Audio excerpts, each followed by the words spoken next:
think Joe Rowling recognises that everybody in a certain degree is fallible, and the thing for anybody is to try and lead a good life.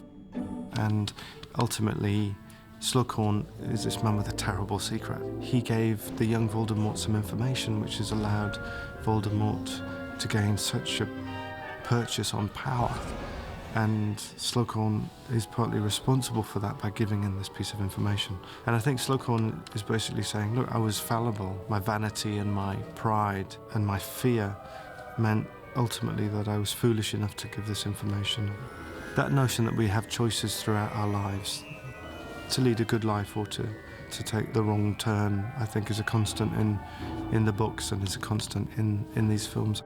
Jim Broadbent was the newest addition to our acting troupe, and he is the perfect Slughorn. What you see before you, ladies and gentlemen, is a curious little confection. I've worked with David before and have good communication, and we had a few conversations about different types of teachers and the character and his vulnerabilities and his strengths and all those sort of character things, which is David's very good at, homing in on the essentials of a character and giving you an area in which you can build a character.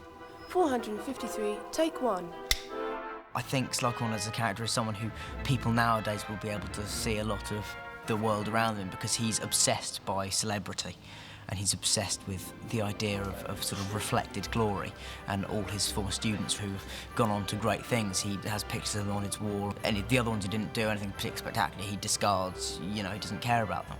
So he's totally mercenary like that, but at the same time, there's something quite charming about him, because he's very vulnerable. You know, he's not like the first time he was at Hogwarts when he was kind of in his prime. Here you are, Potter. To life. When I first read the book and then the script, even though Jim isn't physically as Joe describes Slughorn, he knows that character inside out, and I knew his capacity for both comedy and for pathos would absolutely bring so much to the table for Slughorn. I carried on down. I turned around to see my chap, and he was still at the top of the hill. And he comes up with such witty, interesting, odd, crazy things sometimes. And Jim can take a fairly benign line and he can elevate it into something that is purely comic, which I really love. The three broomsticks and I go way back, further than I care to admit. I remember when it was called the one broomstick. Whoop.